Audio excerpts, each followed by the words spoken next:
to my profile. But instead of a family, there were just memories of one. Like how only one restaurant would deliver to our house, so we had Chinese a lot.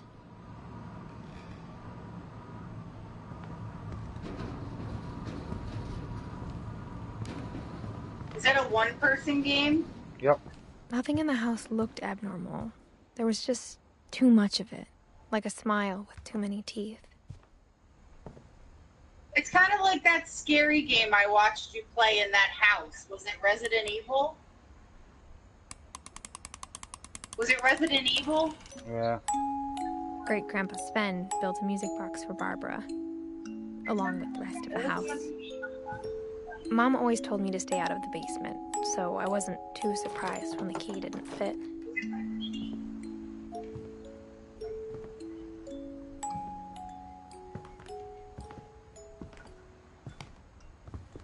The table was still a wreck from the night we left. My mom was the only one of us who could imagine Great-Grandma Edie living in a nursing home. It was like a bomb had gone off, killing everyone but sparing the furniture.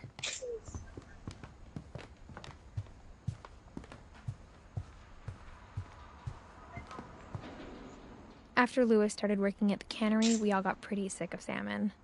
Except our cat, Molly.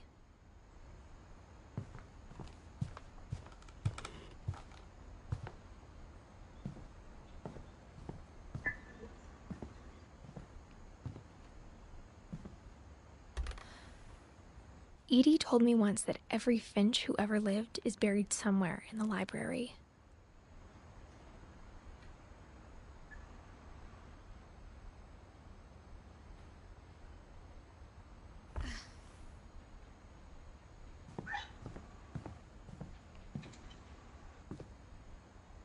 After Milton disappeared, Mom sealed up all the bedrooms. Then Edie retaliated and drilled peepholes.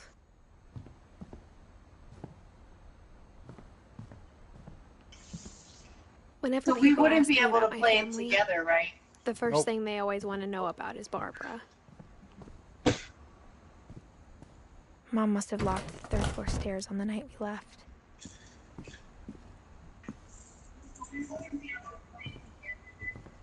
Edie's father, Odin, built the original house. That's a terrible delay, Bubba.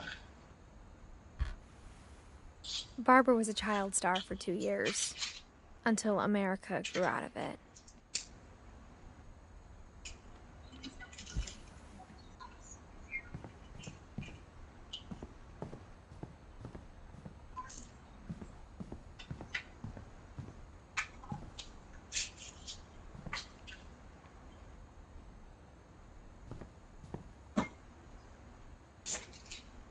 Did you get anything from PIP yet? Nope. The last time I was in Edith Sr.'s room, I was 10 and she was painting my portrait.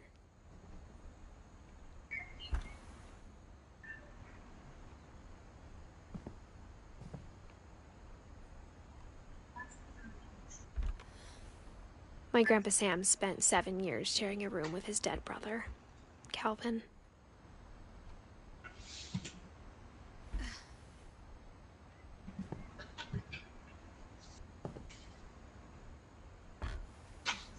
As a kid, I just assumed every house had peepholes and sealed rooms you weren't allowed inside of.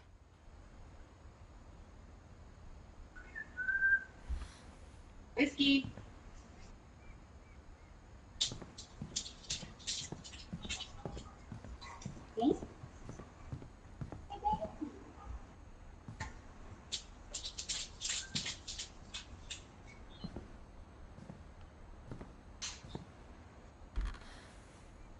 Molly always seemed like a girl I could imagine being friends with, if she hadn't died in 1947.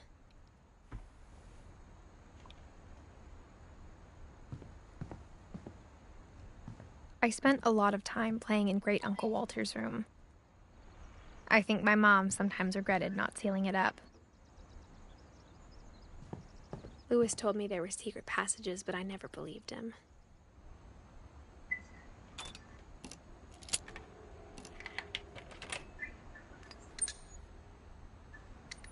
Turns out, my mom was really good at keeping secrets.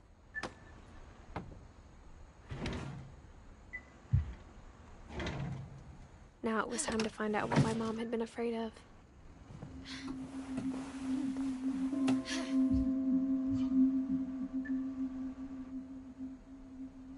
Reading this, maybe it sounds like I had a plan.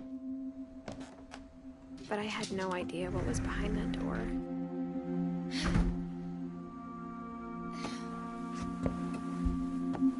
Just like I had no idea where all this was gonna lead.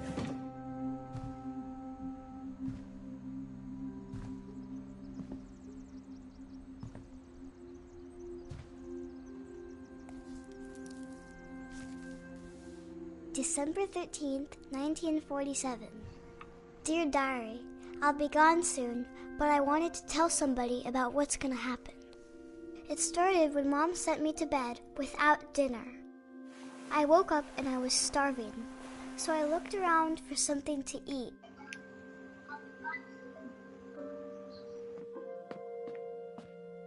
The gerbil food was dry, but I didn't mind it.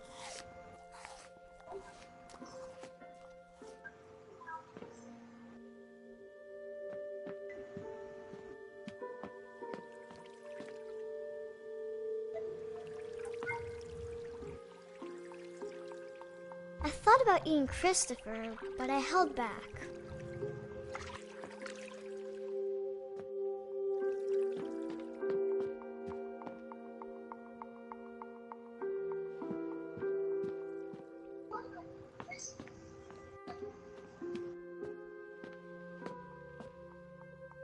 My Halloween candy was all gone.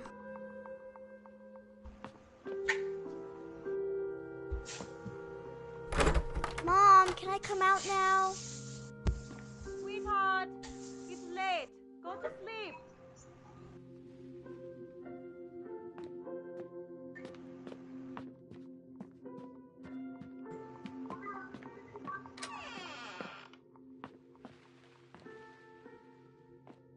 I kept eating and eating.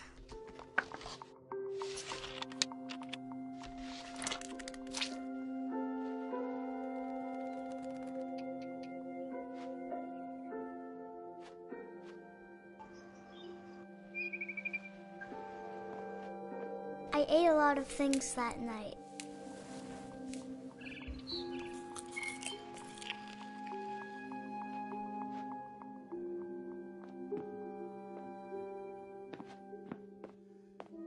Then I heard chirping outside my window. It was a barn swallow going back to her nest. I reached out for her.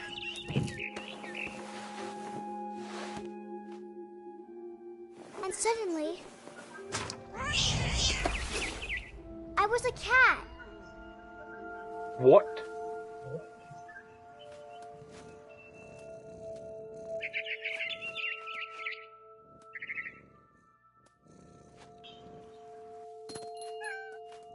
I tried to be quiet, but the bird was really scared.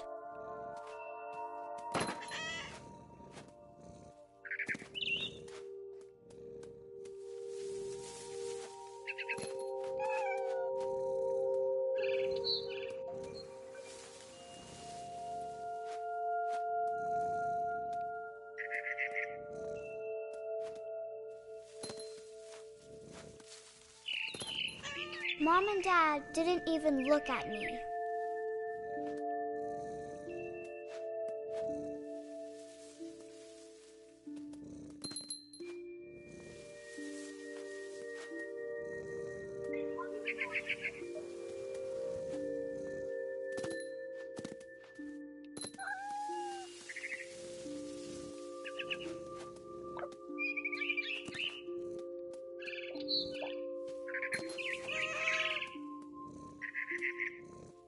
I jumped and I almost got her.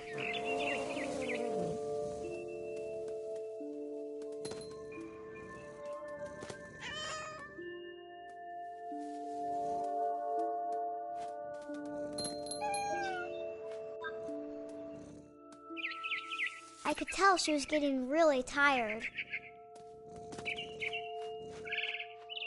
Now I was up in the big tree. I promised Dad I wouldn't climb it anymore. All I cared about was eating that mama bird.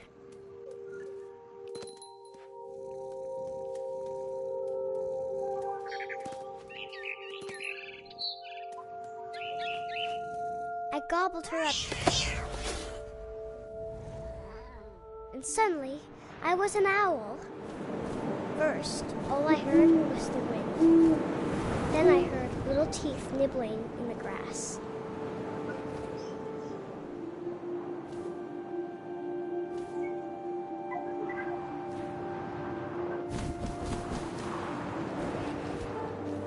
Rabbits.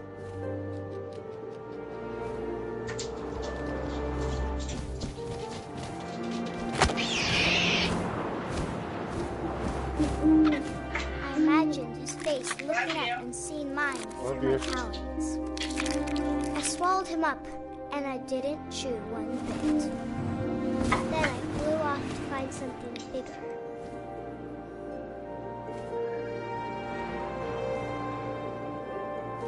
Love you. Love you. Love you. Love you. A mama rabbit.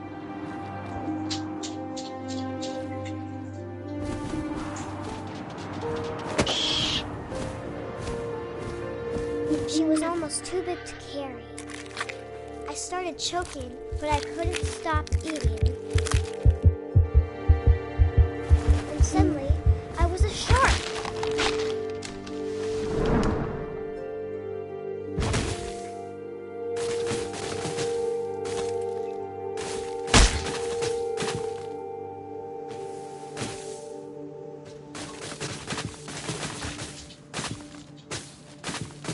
So Molly's got an imagination on her. I rolled off a cliff and into the ocean. Now, I was hungrier than ever. What do you think you're doing? Go away. Lay down. What'd you say? So Molly's got an imagination on her. Right?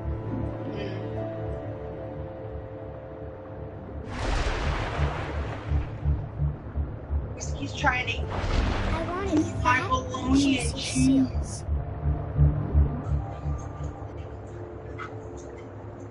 Duh, that's silly boy. You rubbing on your blanket. Where's your blanket?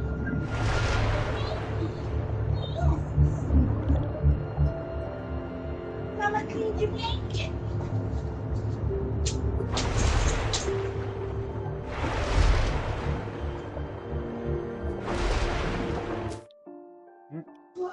Oh.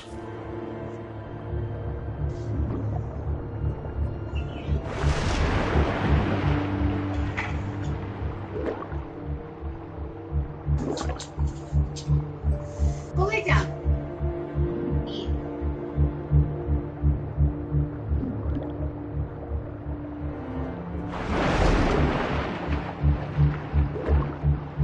Are you swimming? I'm a shark. What'd you say? I said I'm a shark. You're a shark? How'd you go from being a girl to a shark? Tasted really I good. don't know, I was a cat, I was an owl, now I'm a shark.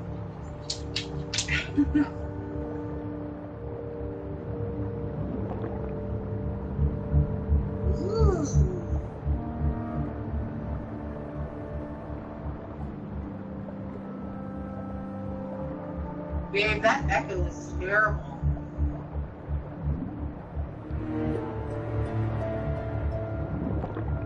What echo? Every time I say something, Grabbed like that towel. 30 seconds later, I hear exactly what I just said. I jumped out of the water. When I opened my eyes, everything had changed.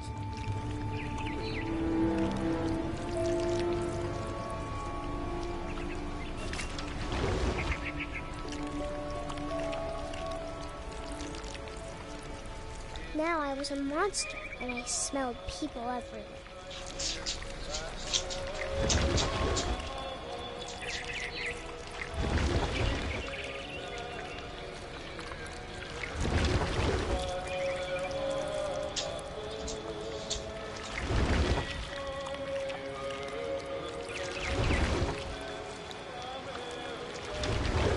was big, but I moved real quiet.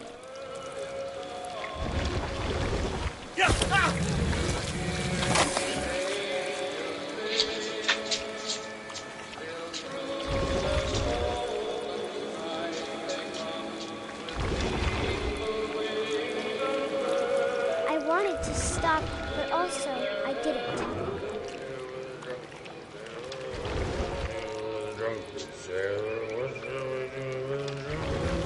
What kind of monster are you? Don't know. His belly was rusty. His belly was rusty. His belly was rusty. Razor in the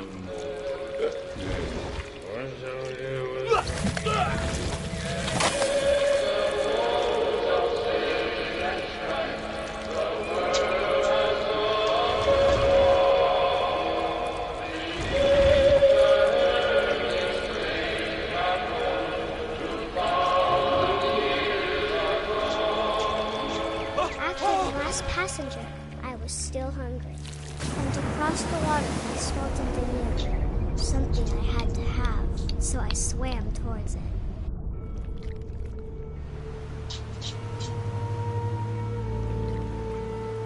I slithered onto the sand, and the good smell went into an old pipe.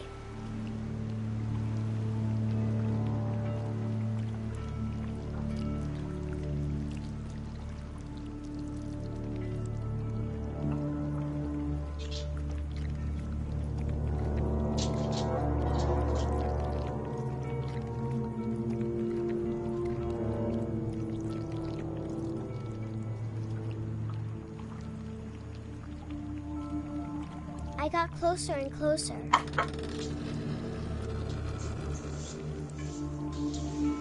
That's what you waited for.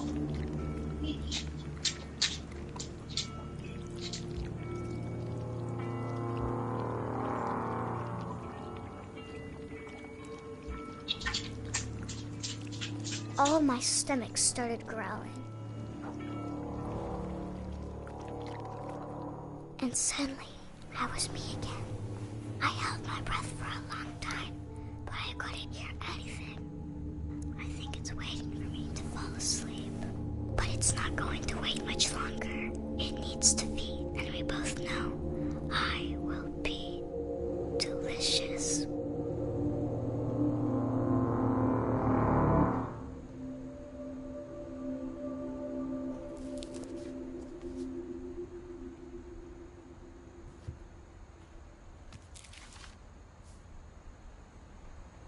I'm not sure if I believed all of that, but I'm sure Edie would have.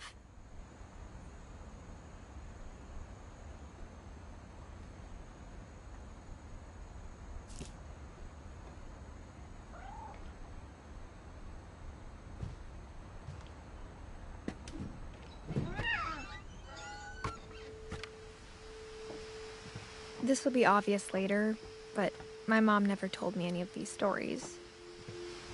Edie would have, but Mom didn't like bringing up the past. Though, when we adopted a stray kitten, she was the one who named it Molly. I spent a lot of time in Great-Grandma Edie's room.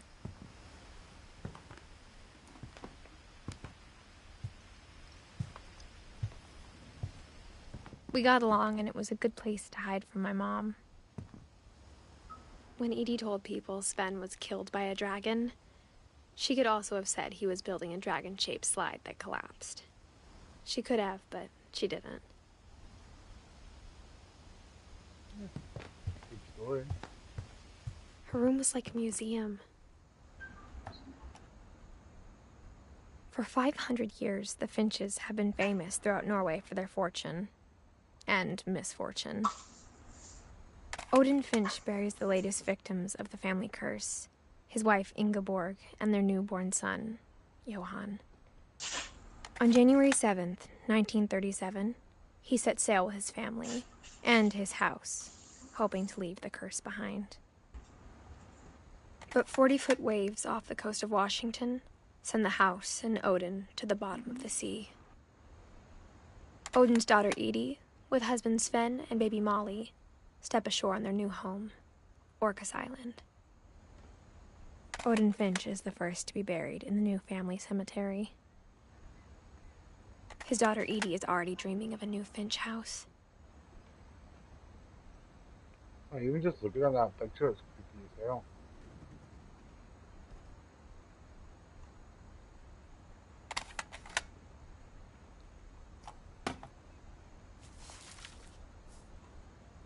Whatever's wrong with this family, it goes back a long ways.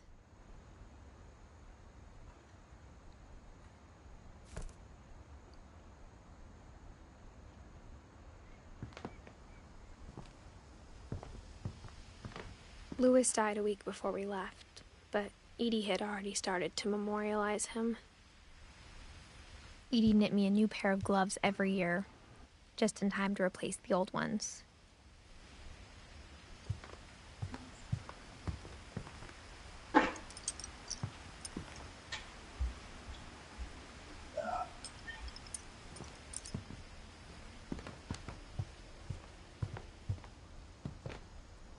Even in her 90s, sometimes Edie seemed a lot younger than my mother.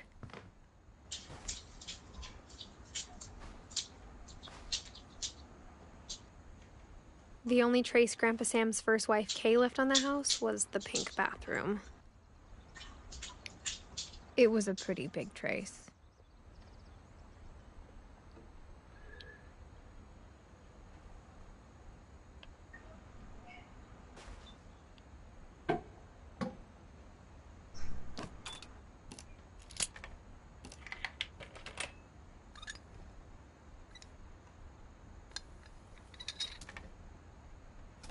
There's a secret in this bathroom.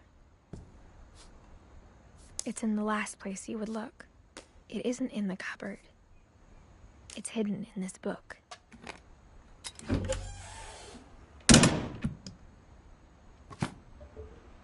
Not about to be impressed or slightly creeped out with a secret passage in this house. Sven gave Sam an old camera he'd refurbished. He never put it down.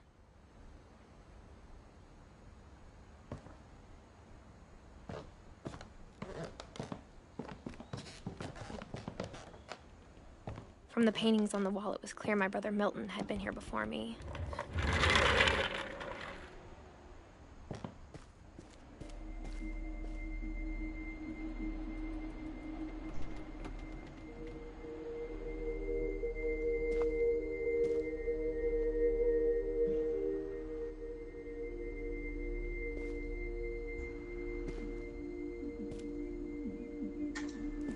I knew Grandpa Sam had a twin.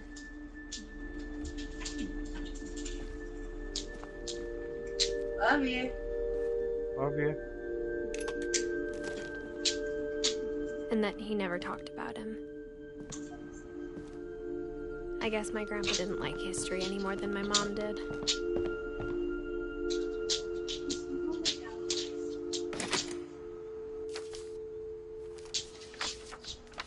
How I Want to Remember My Brother by Sam Finch. The thing I remember is that when he made up his mind, that was it.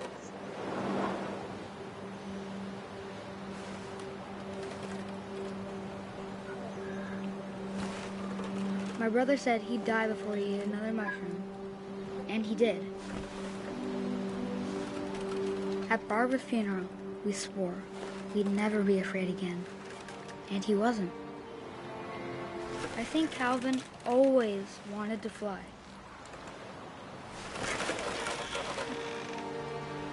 Sam! Calvin! Dinner's ready! Coming! But that day, he finally made up his mind to do it. I told him going around was impossible. Maybe if I hadn't said that,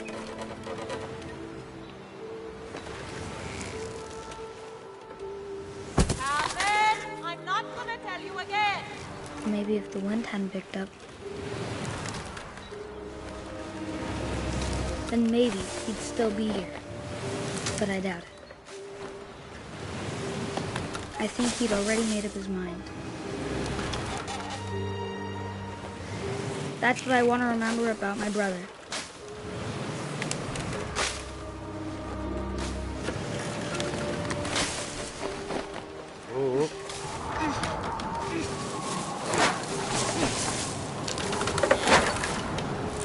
jumping The over. day he made up his mind to fly. And he did it. Jump!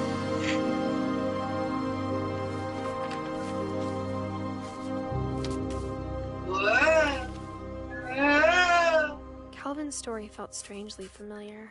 When I was younger, I remember trying to do the exact same thing.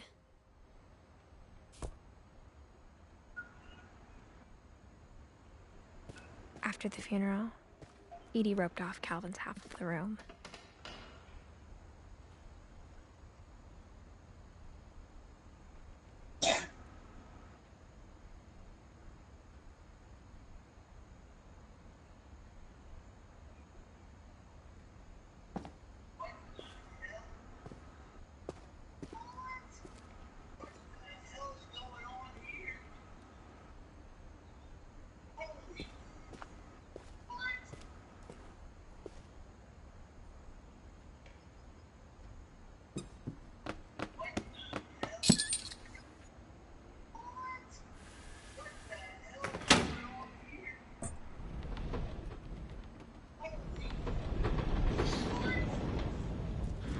Okay, it's pretty impressive so far. All these all high heels and that.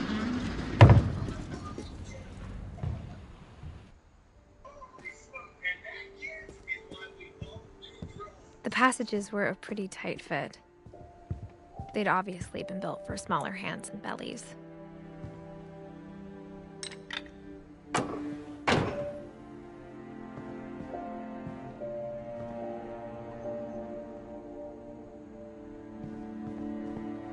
That's that, I know what that is.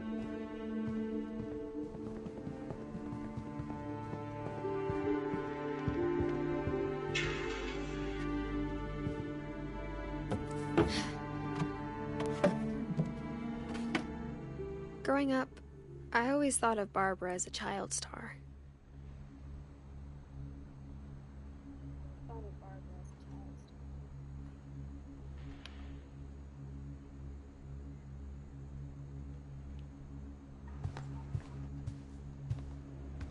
I never thought about how hard it must have been for her afterwards.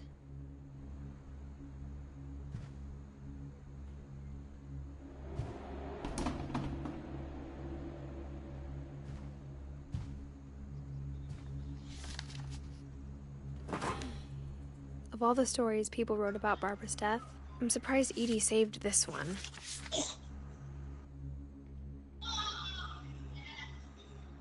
Old Jack here with another ghastly tale inspired by America's most unfortunate family.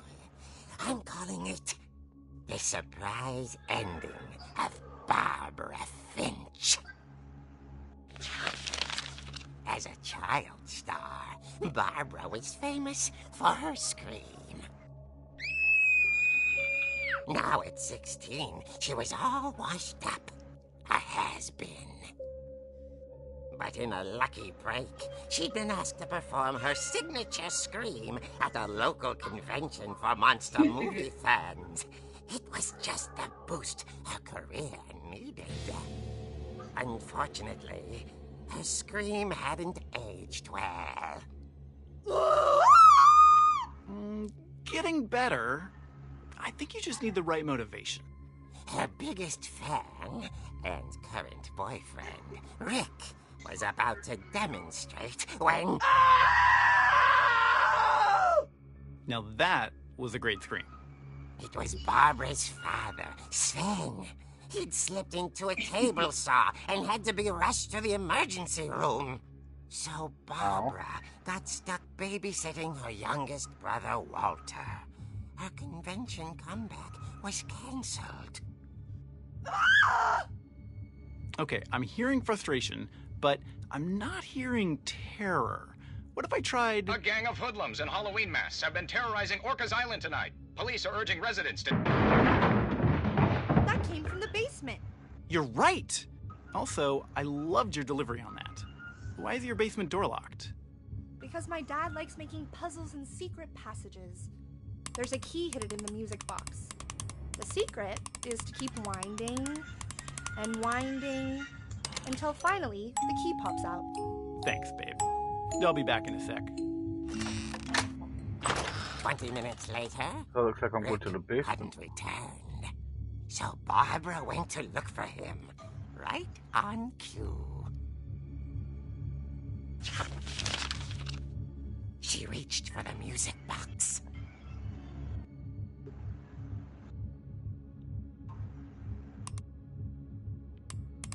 And as she wound the key, she listened for Rick, but the house was silent.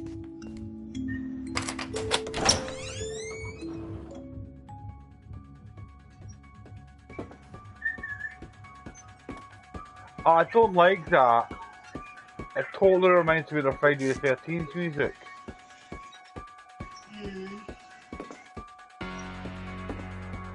She found Rick's crutch and imagined the worst.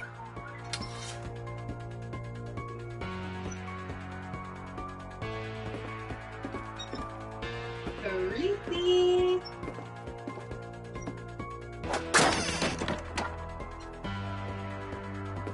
The gang's leader is the infamous Hookman killer, Dr. Carl Hamill, who impaled and then ate his family 10 years ago tonight.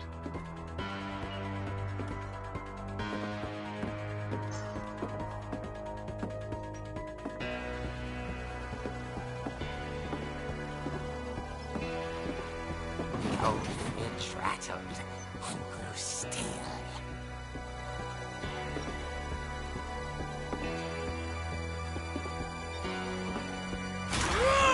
Oh dear! Oh. Rick? Barb, relax. I was just trying to scare you to help you find your scream. Well, I'm not scared, Rick. I'm furious. Then act furious.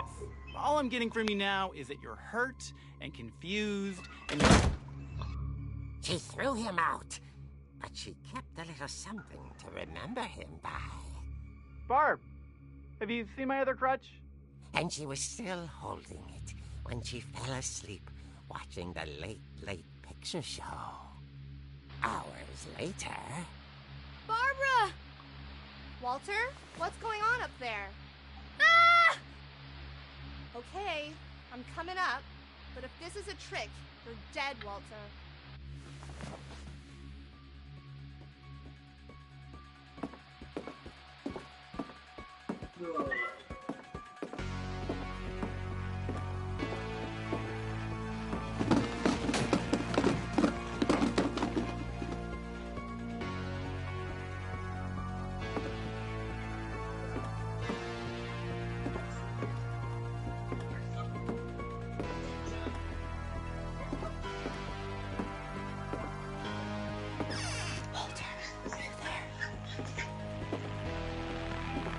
Walter vanished, but his bedside radio was still on. Orcas Island police describe the man as 6 feet tall, with a steel hook for a hand. Residents are urged to lock all doors and windows and notify the police of any suspicious activity. Barbara turned, saw the Hookman, and was speechless. He was quite smashing. And the truth was, he couldn't get enough of Barbara. Okay, Barbara, there's gotta be another way out of here.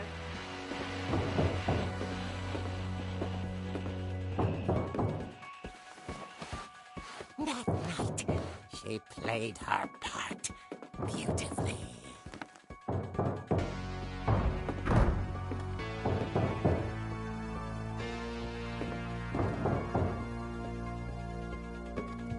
Why are you looking at her She butt? thought about abandoning Walter, but just couldn't do it. Molly's door hadn't been opened in years. The hinges groaned.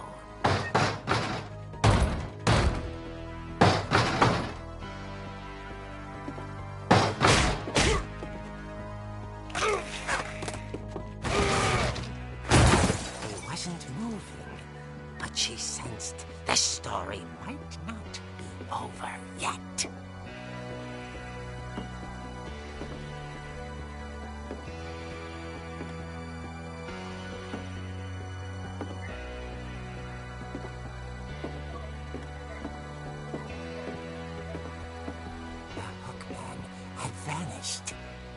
listened for his breathing, but all she heard was...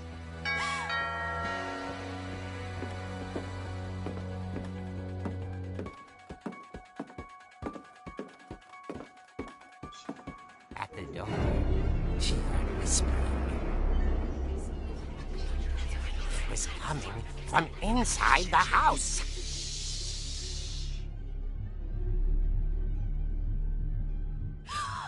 Oh dear. The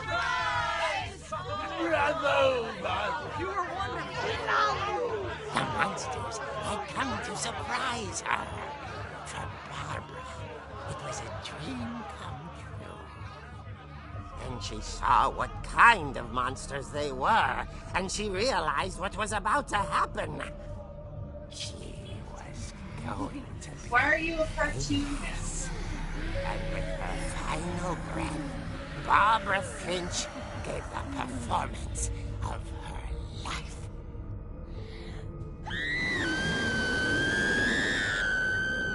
I wasn't there myself, but I hear Barbara was magnificent. Poor girl. She had a taste for stardom. But unfortunately, so did her fans. Of course, the police blamed it all on poor Rick, who disappeared the same night.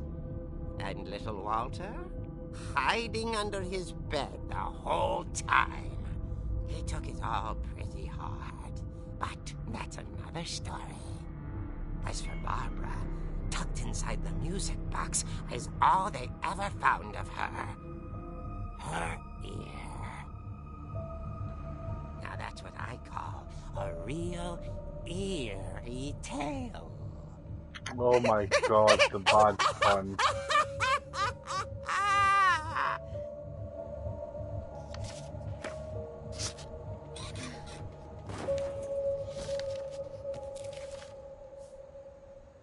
Edie told me all Barbara wanted was to be remembered, as absurd as that comic was. Maybe what Edie saw was a happy ending.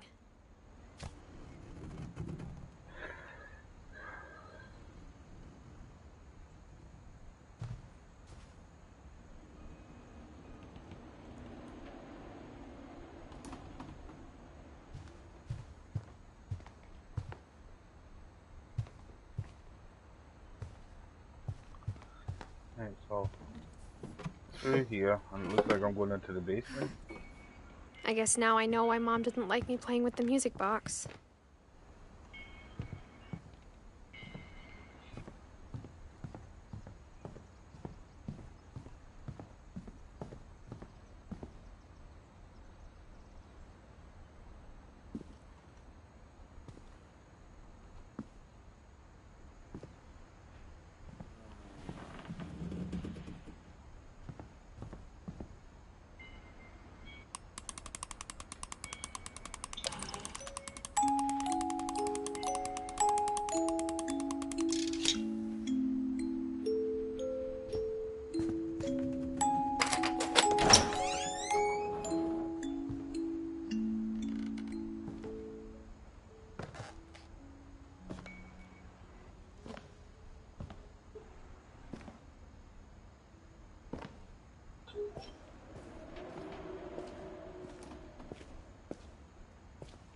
Mom said the basement was off limits, unless I wanted another tetanus shot.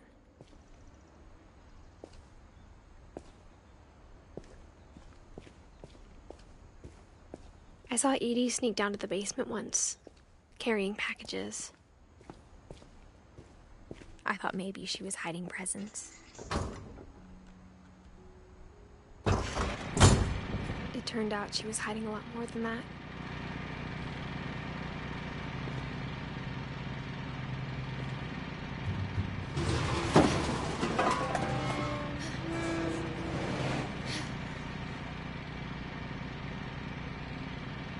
I remember asking Mom once about where Walter had gone.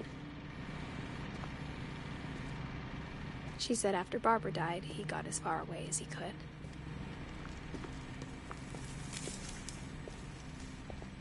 If there's a pattern in all these stories,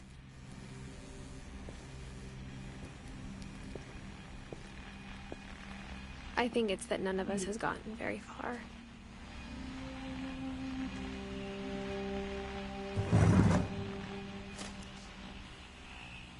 Goodbye, everyone. I can't believe I've been down here for 30 years. On that first day, after the shaking started, I didn't think I'd survive a week.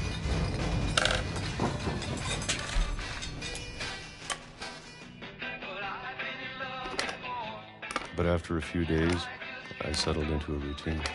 That's what kept me sane. Having a schedule, living for today. I always expected to be dead tomorrow. But if you wait long enough, you get used to anything.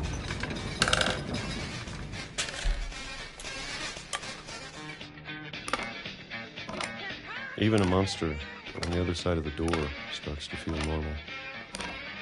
Almost friendly.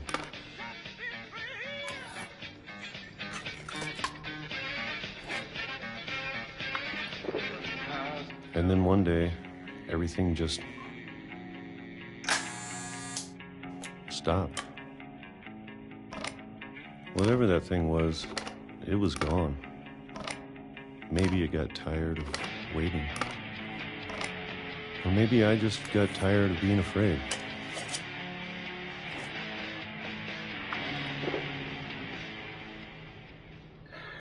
It's been a week now, the longest in 30 years. I'm done waiting. I have to leave while I still can. I think I could live 30 years underground like that. All by myself. What? Alright. I know it's out there somewhere. Whatever killed Barbara and Molly and Calvin. Maybe this is all a mistake. Now you're somebody different? Yeah, I'm Walter. Walter Finch. But I need to stop living the same day. Even if it kills me. Look at every story that you've got. Whatever's Someone out dies. there, I want you to know I'm ready for it. I'm going to appreciate all of it, especially the food. I don't mind if I only have a year left. Or a month. Or a single week. I'd be happy with one new day. I can already imagine the sun on my face. Fuck off, he got hit with a train.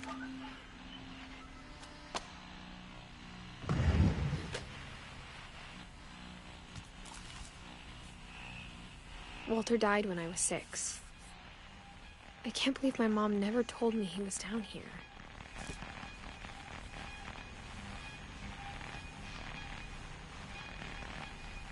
I'm sure my mom was trying to protect me.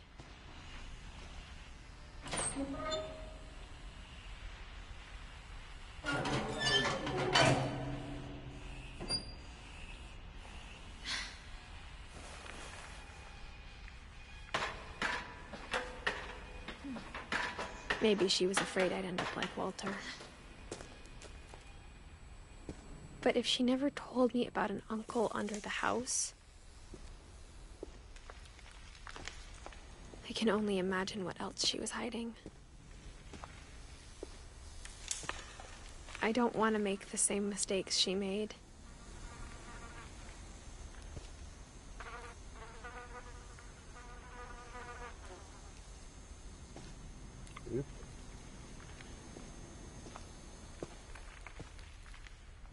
Trying to bury something that's still alive. Creepy hole.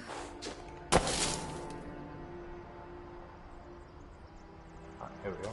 Now that there's only one of us left, or maybe 2,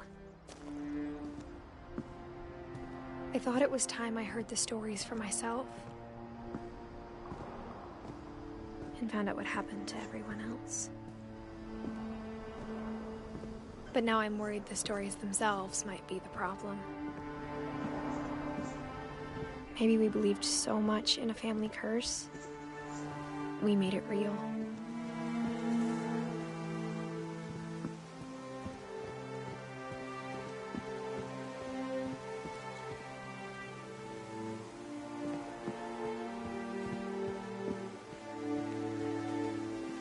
I don't know if I should even be writing this.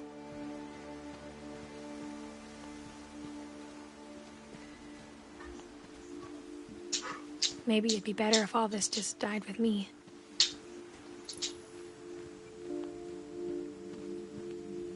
But I thought you should know about your family.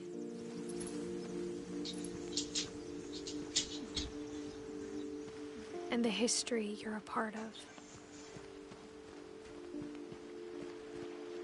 Though to be honest, I feel as lost as you probably do right now.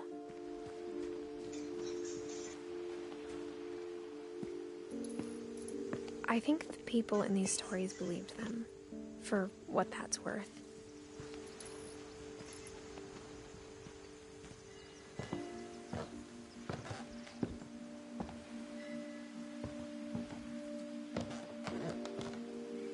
I'm still only slightly creeped out by the whole thing. And when you look at the house, that history of imagination and stubbornness And it kind of reminds me of the burrow from Harry Potter.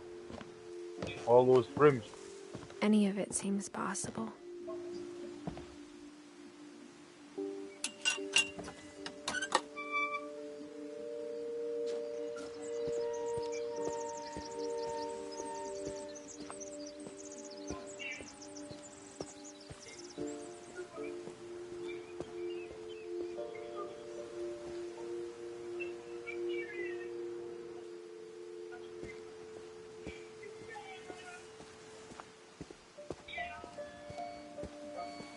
I think we've been surrounded by death for so long, we've just gotten used to it. What kind of family finishes building a cemetery before starting the house? Oh, I'm not going in the cemetery. Please tell me I'm not going into that graveyard. It's embarrassing for me to admit this, but the pet cemetery made me more uncomfortable than the human one. 3 of the gerbils are mine, and 2 had been my fault. Okay, so we've got Zurpy, Lurpy, Furpy, Chirpy, Burpy, Durpy, and Durpy Jr.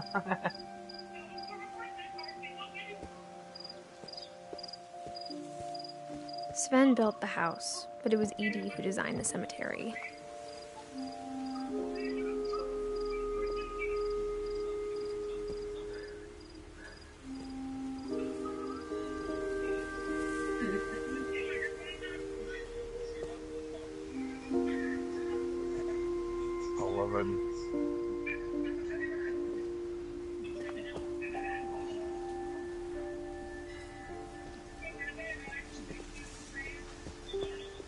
I'm sure Odin's monument had been Edie's idea. My mom was always trying to move on, but for Edie, the past never went away. She could see it poking out of the water at low tide.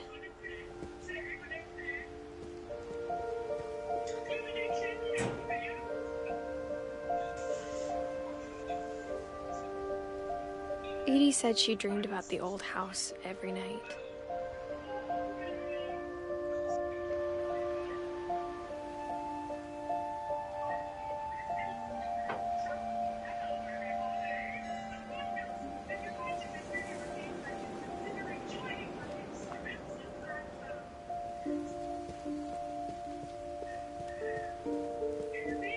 Edie's side was always easier for me to understand.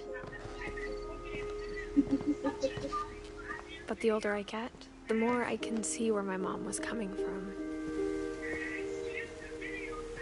Her dad had been pretty strict, but it wasn't enough to save her brothers. She was just trying to do better.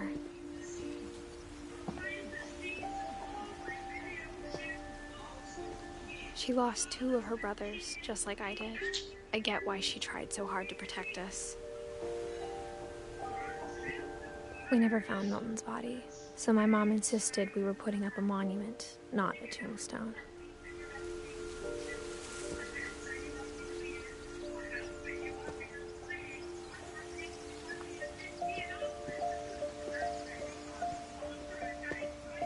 There's so many things I wish I could ask my mom now. Part of me thinks this is what she wanted all along.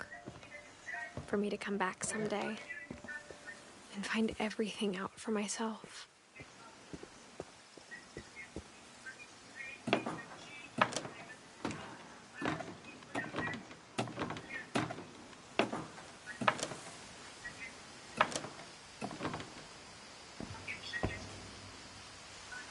But looking back on it now,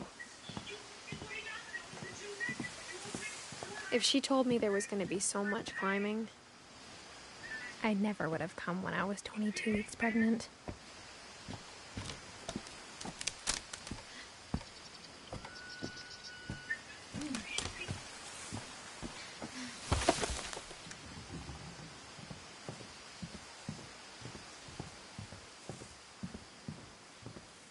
Love you.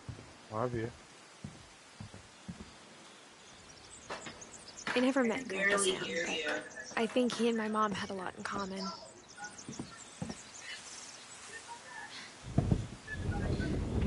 They were both pretty intense.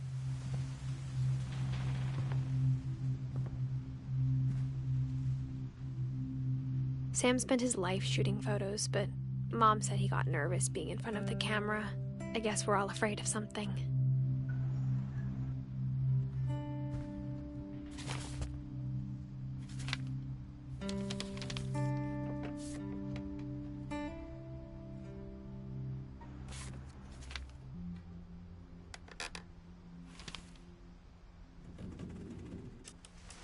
Dawn, I promise, you'll never forget this weekend. Yes, sir. These memories are gonna last a lifetime. Mm-hmm. Perfect. Am I gonna have to shoot anything? It's gonna rain the whole weekend, isn't it? I will never forget this weekend, Dad. That's okay, got it. I'm gonna take some pictures, okay? Just be careful. That camera's older than you are.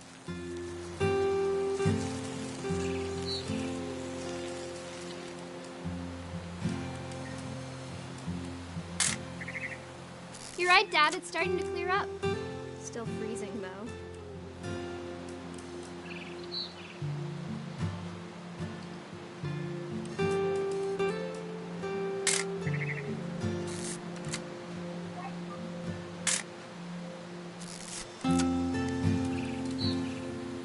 Definitely should not have drunk all that coffee.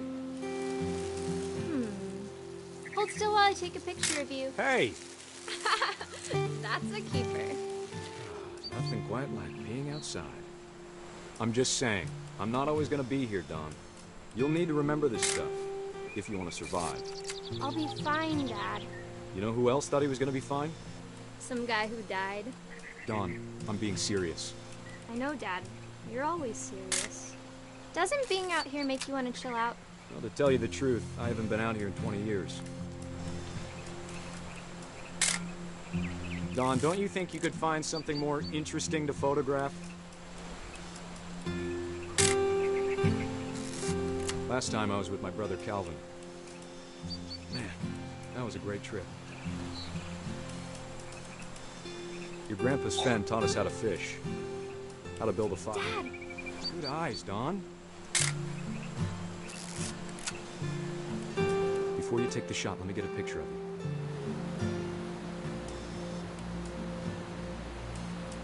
Dad, I... Just breathe. Let me get behind you. Do I have to do this? Dawn, you don't have to do anything. But if you want to survive, you'll need to be strong. Great shot, Dawn! Action shot. Yay.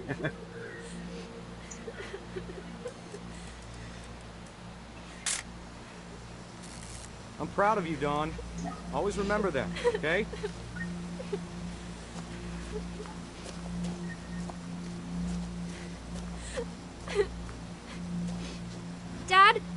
It's twitching. I think That's it's totally normal, Don. Just focus on the camera. Try not to think about... Dad! Okay.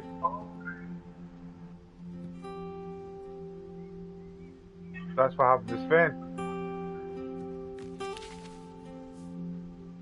Of all these stories, Oh, that's the Sam, one I wish sorry. most that my mom had told me.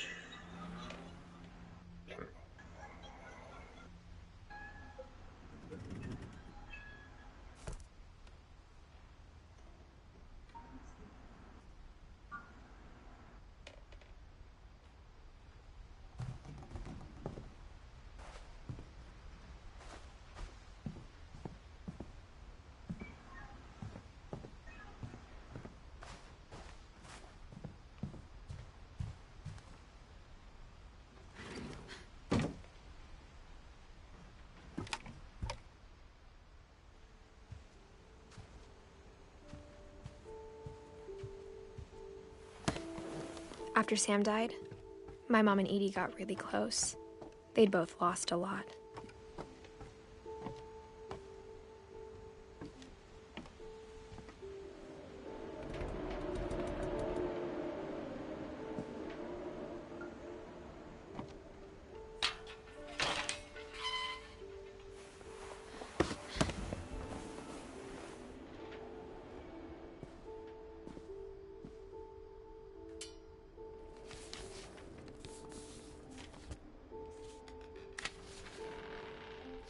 Dear Kay, do you remember the way Gregory used to laugh when he thought he was alone?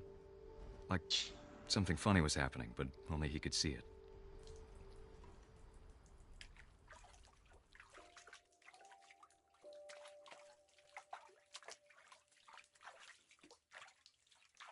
I think he saw things the rest of us don't.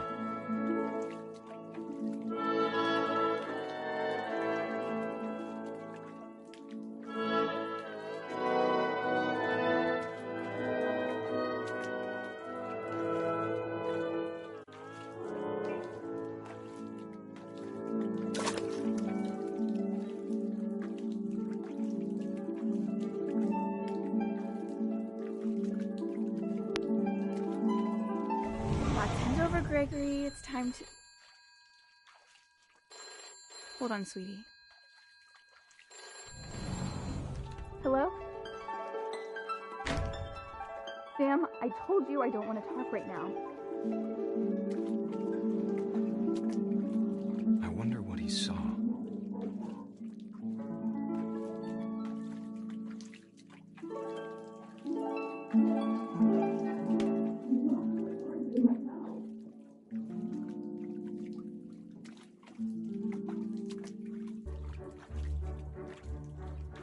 Reminded me so much of Calvin. Lost in his imagination.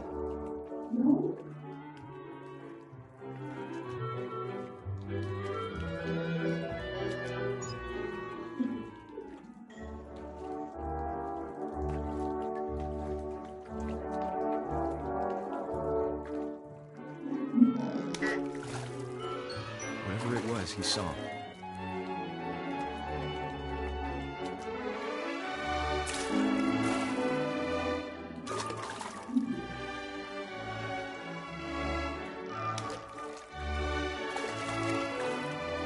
Oh, dude, I just noticed the whale's eyes following him.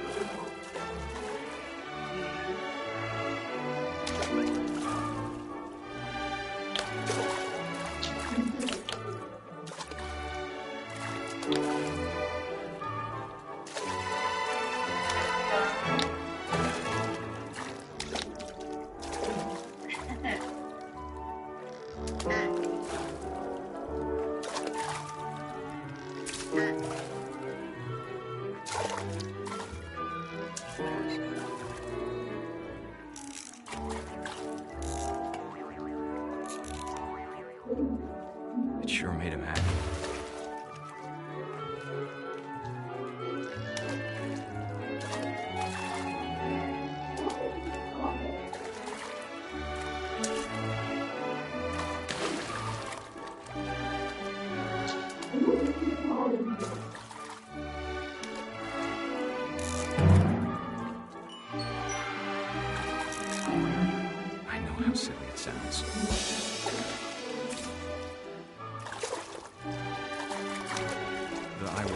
baby being too happy. I can feel him slipping away. Sorry about that, Gregory. I know you did everything you could. Maybe if I hadn't called that night. Damn it. Hold on, I don't want Gregory to hear this.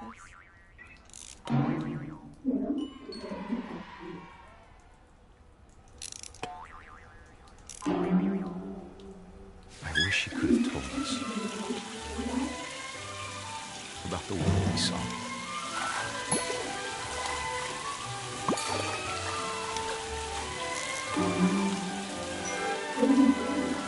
There's so much I don't understand about Gregory, about everything.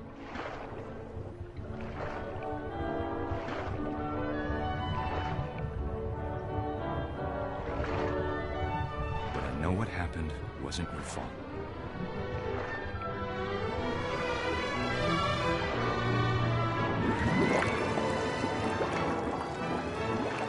I'm sure he's happy. And he'd want you to be happy too. Good luck, Kay. Love, Sam.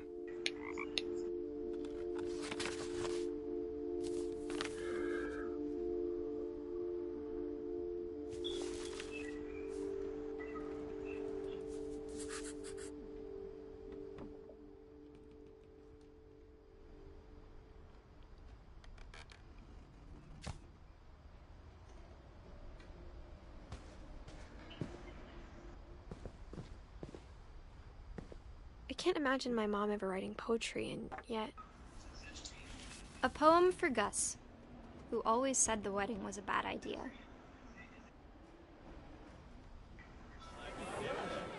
Our father never hit us kids, at least not very hard, before the day my brother said with teenage disregard that he'd be dead before he'd see a wedding in our yard.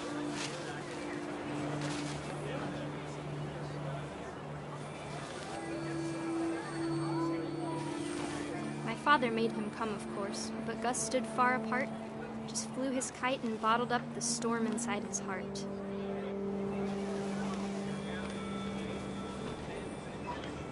I tried to talk him out of it, but though he'd never met her, "We don't need a stepmom," were the words that I now pronounce you husband and wife. Make him the bride.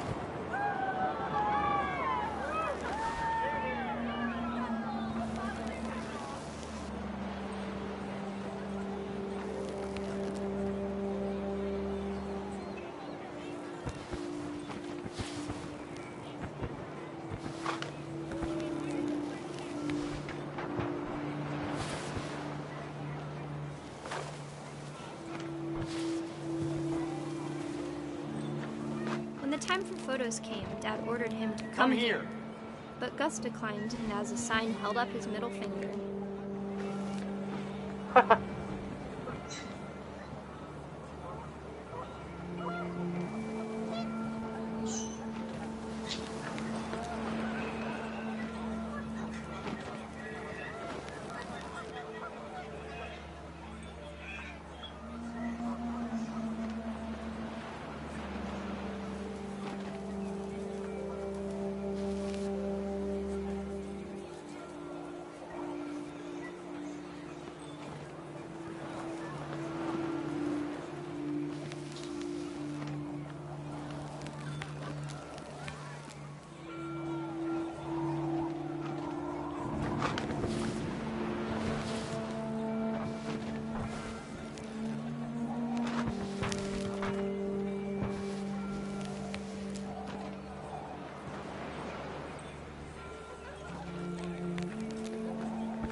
The wind picked up, and and panicked geese appeared and quickly went.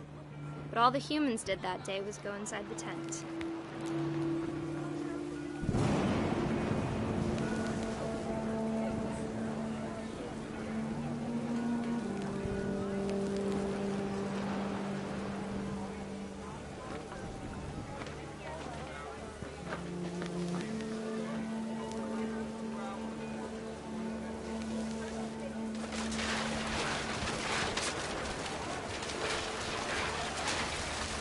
The rain came down in buckets then, but no one seemed afraid that nature might destroy the tent our dad had crudely made.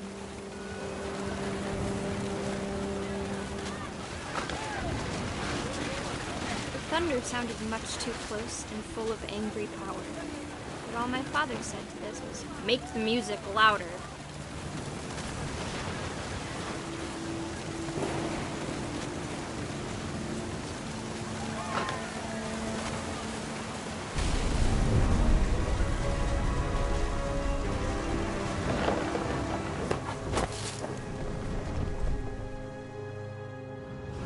I wish that I could truly say I thought about you on that day. Out there on the beach alone, just you, the wind, the sea, and foam. But I didn't, until we found you.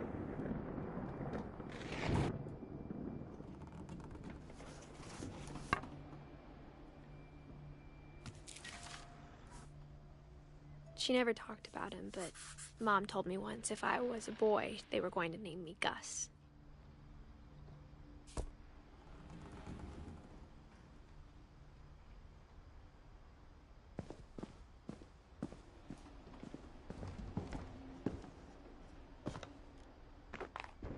My mom moved up to the loft after her brothers died. At the time, it was as far away as she could get.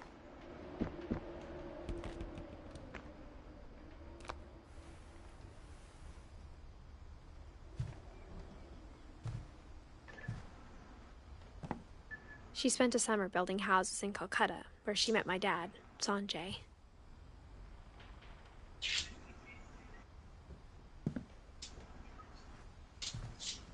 Religion was another thing my mom never talked about, but I think it helped her a lot after her dad died.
Instead of hiding from death, Sam seemed to go out of his way to meet it. You're hungry. You're right back, Baba. Got little peach poopers. We're not going the right way or not.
you. Love you. Can we watch wrestling? No.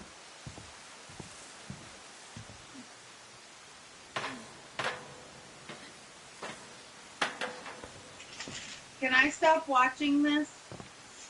You want? You have to watch. You don't want to. No. Because I want to play.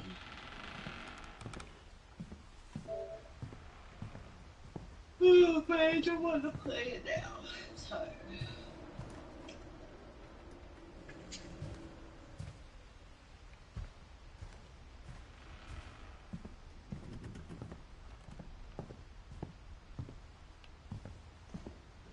I don't know where to go.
I'm so stupid.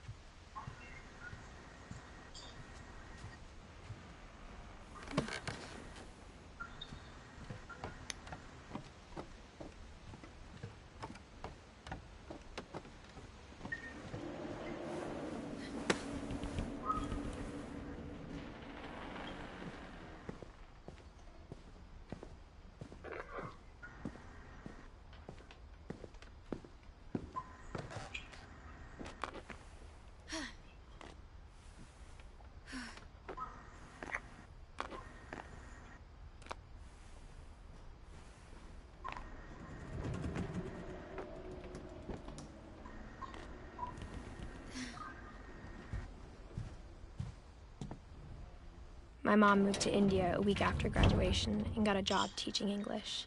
Louis was born a year later.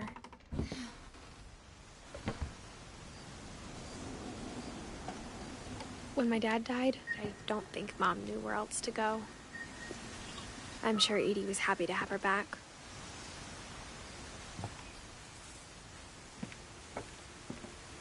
The house had to get a little bigger, but Edie was used to that. And for a while, things were good. Almost normal. But it didn't last.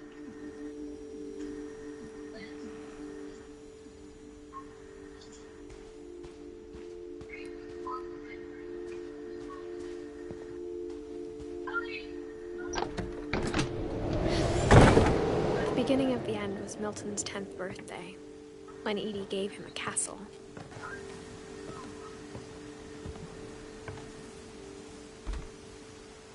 After Milton disappeared, the only thing he left behind was a room full of paintings.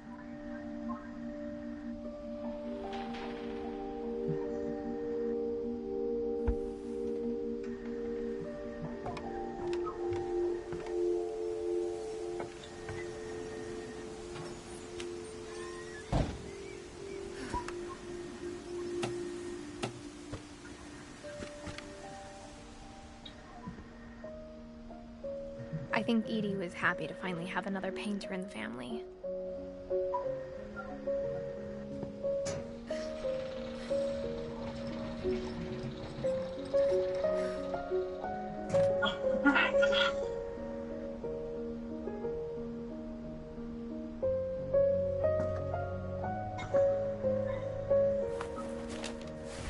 Milton Finch in The Magic Paintbrush.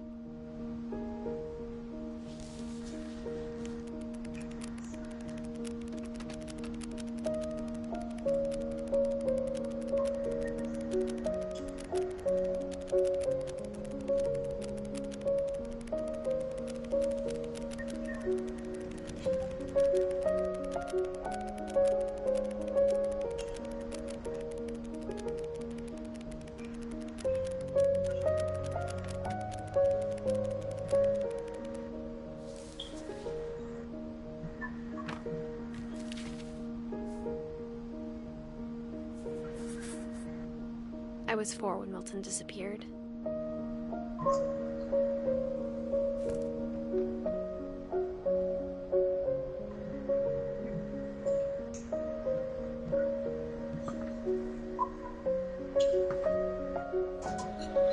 Mom spent months searching for my brother. Then she sealed the doors.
Whatever Milton had found in the house, Mom didn't want it getting out.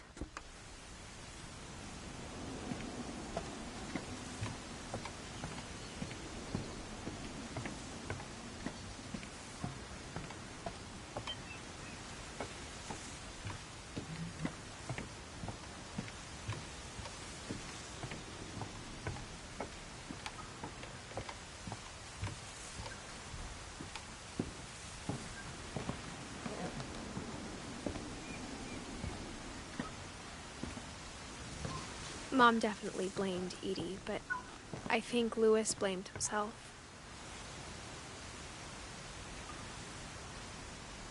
After he graduated, he just spent more and more time in his room, until Mom got him a job at the cannery. Everyone always told me to stay out of Louis's room, except Louis.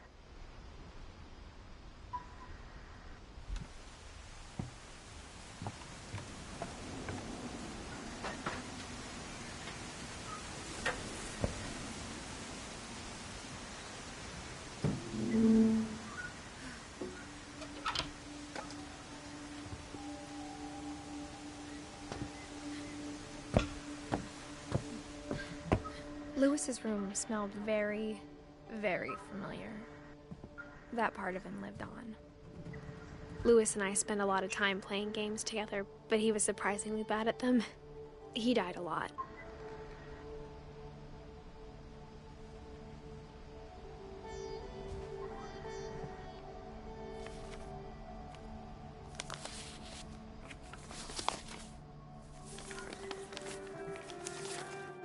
Dear Mrs. Finch, as Louis's psychiatrist, I can understand your desire for an explanation. As I see it, the trouble began in January, shortly after we convinced your son to seek treatment for substance abuse. Newly sober, I believe Louis first noticed the monotony of his daily life.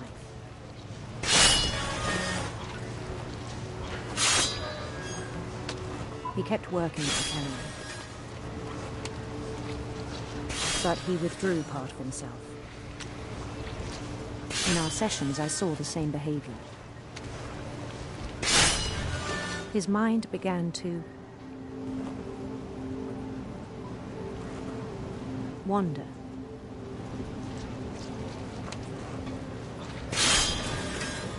I asked him to describe it.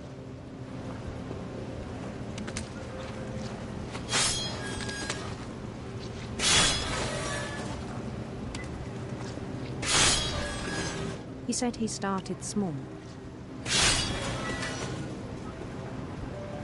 imagining a labyrinth. He'd feel his way about.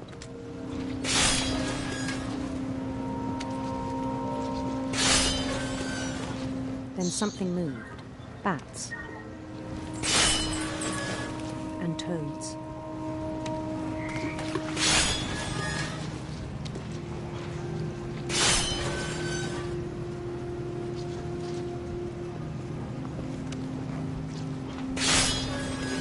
Things that have not names.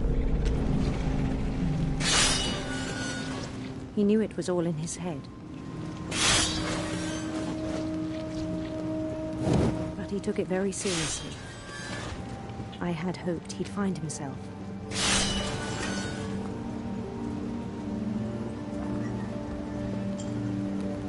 But he found something more.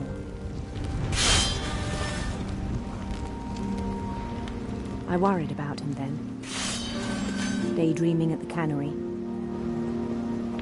I spoke with his boss, but he said Louis had become a model employee. Methodical, tireless, focused.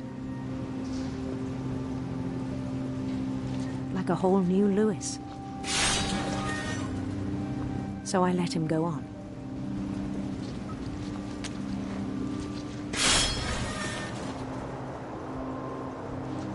I even encouraged him. It seemed very promising at first. He told me he'd made a new friend.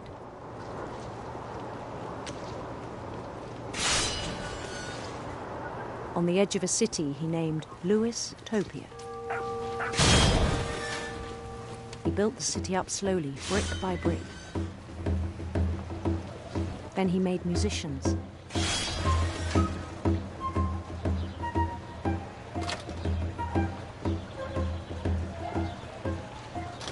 And songs for them to play. He talked about starting a band.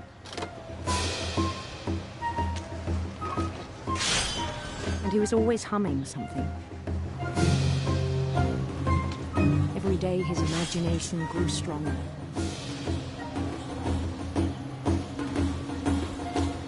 He no longer spoke at the cannery. But his chopping was as reliable as ever. Then one day it struck him that all the cheering crowds, even the stones under his feet, were all in his imagination, so he could do whatever he wished.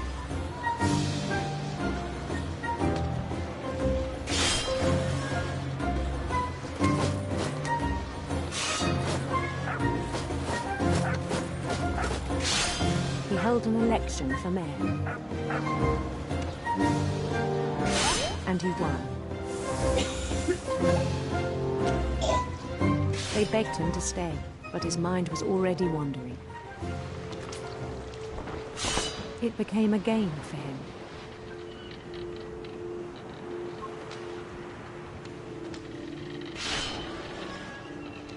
He'd conquer a city, then immediately push on. New Louisville.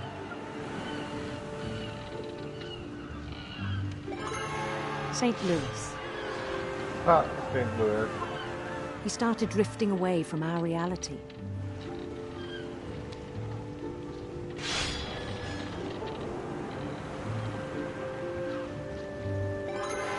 Minneapolis, until one day he forgot to go home from the cannery. Even as his mother pleaded with him, part of Louis kept sailing on.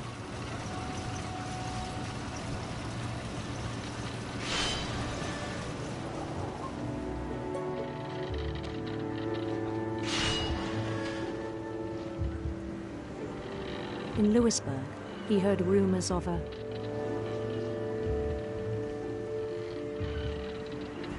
handsome queen.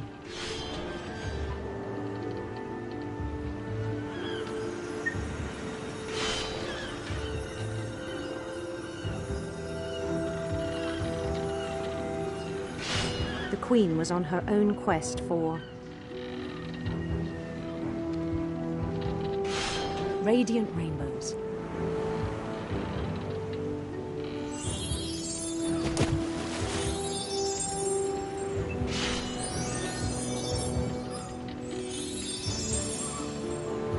He followed the sound of her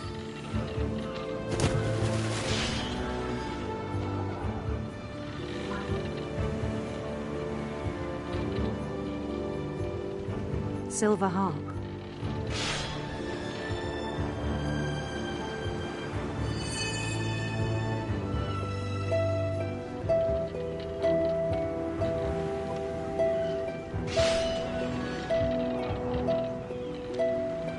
His chase led him to a golden palace east of the sun and west of the moon. Even then, his logic remained sound.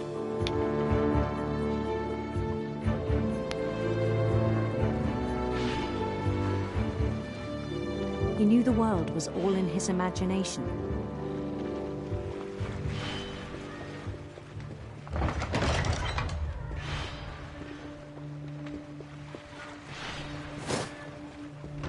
But he was so proud of having created it.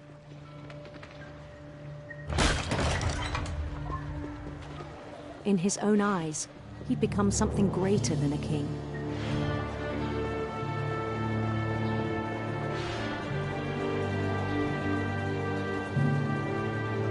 For someone who'd never known success in the real world, I think it was overwhelming. And then it struck him that the real Louis was not the one chopping salmon, but the one climbing the steps of a golden palace.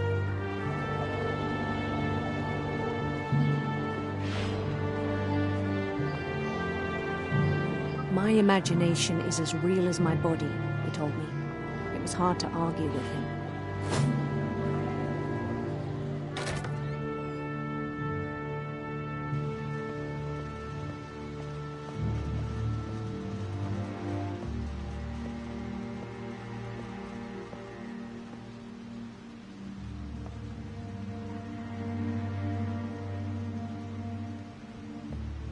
We began to forget the world we know.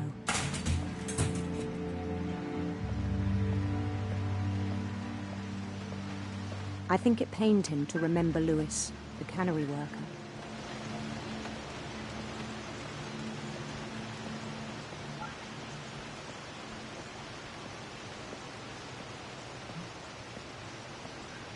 He began to despise the man with a royal contempt.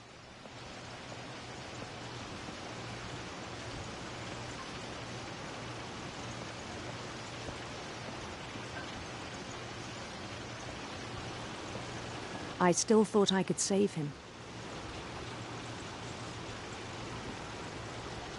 Even after he said he was being crowned king over all the lands of wonder. The palace would be packed with his companions.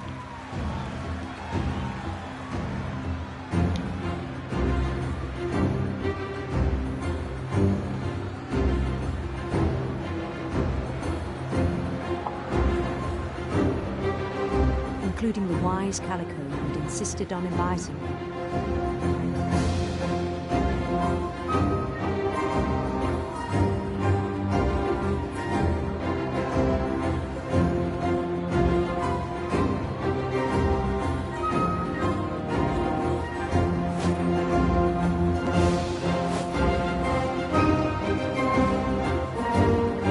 His queen waited, holding his crown.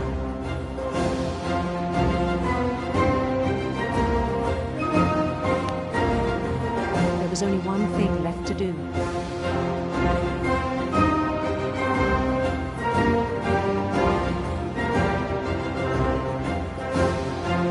Bend down his head.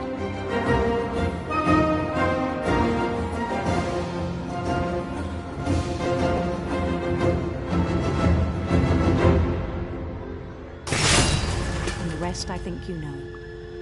Mrs. Finch, your son was a kind man who will be missed by all of us who knew him.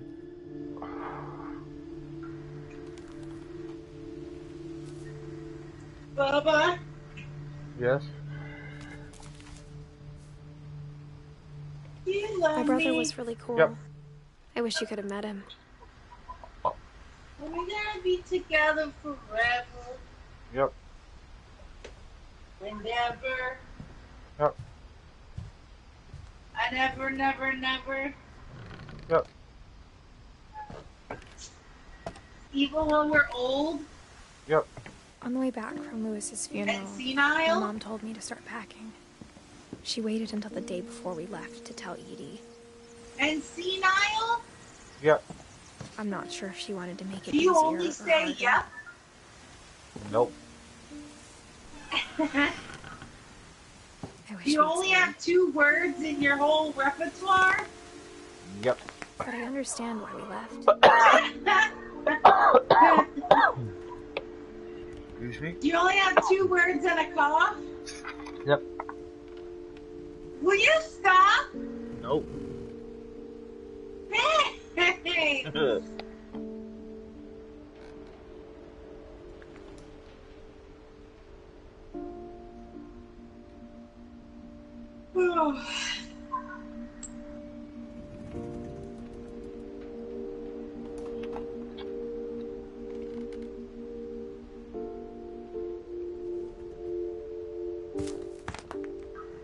Okay, man.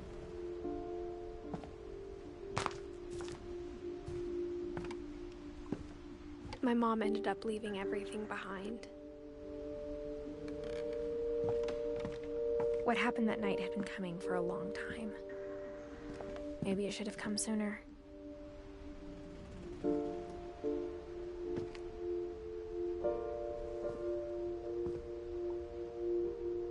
But it had to end one way or another. All that's left now is to tell you about that last night.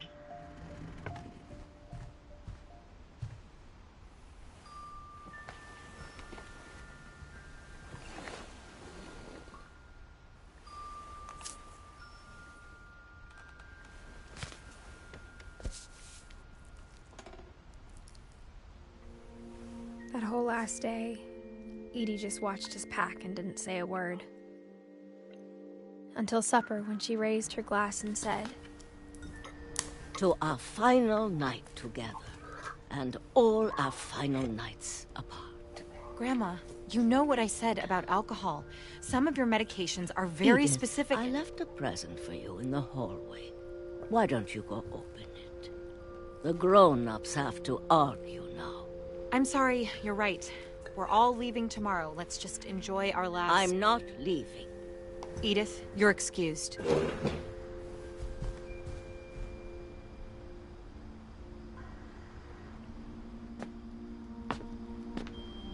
The power had been shut off that morning, but Edie always had plenty of candles.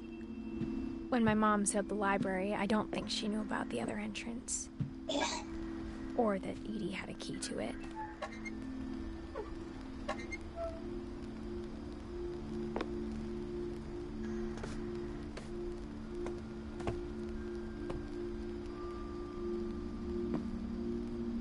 That thing you're afraid of isn't going to end when you leave the house. Edith has a right to know these stories. My children are dead because of your stories. I think it's best if Edith and I leave tonight. We'll have the nursing home send a van for you in the morning, okay?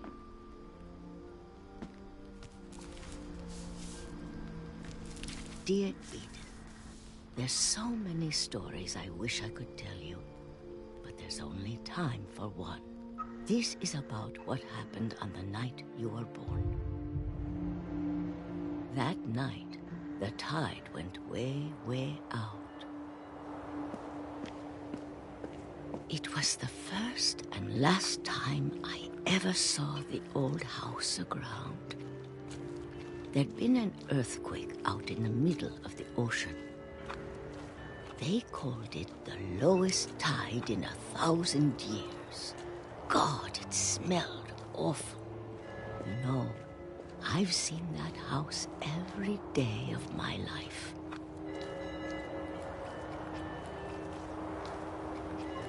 But I never thought I'd go back to it. When the fog rolled in, I lost my way.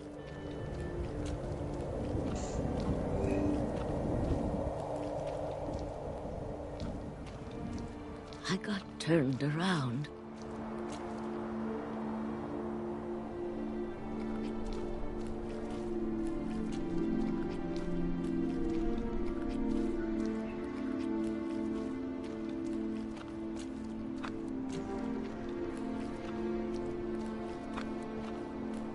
For a while, I wandered.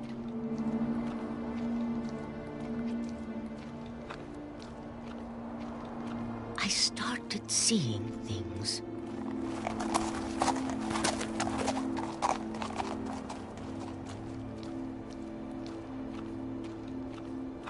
Things I'd forgotten had ever existed.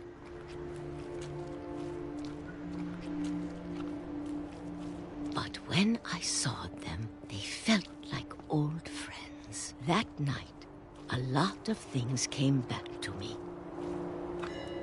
Or maybe I came back to them.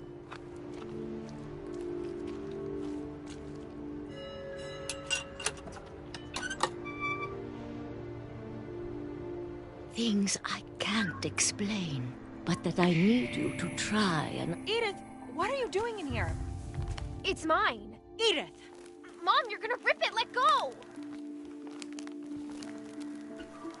I kicked and screamed, but Mom dragged me to the car. I never saw Great-Grandma Edie again. The next morning, the van came to pick her up, but she was already gone. After that, we moved around a lot.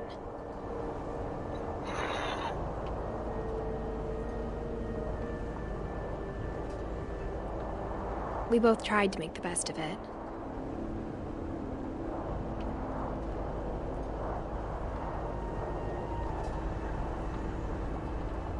A few years went by.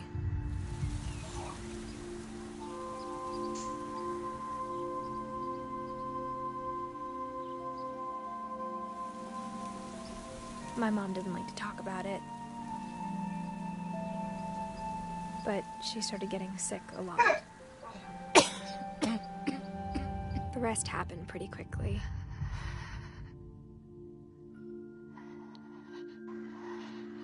She got better for a while, and then she didn't.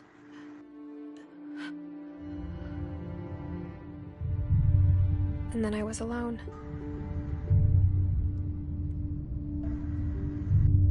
The last Finch left alive.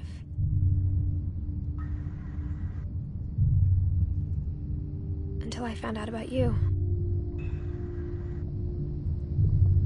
I'm still not sure what to tell you about all this. If we lived forever, maybe we'd have time to understand things. But as it is, I think the best we can do is try to open our eyes. And appreciate how strange and brief all of this is.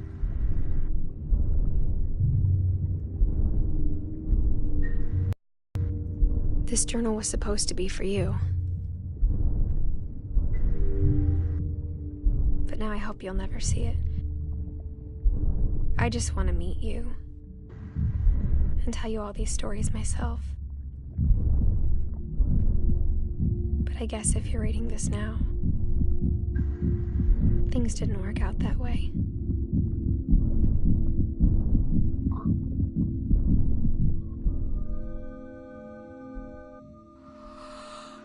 This is where your story begins.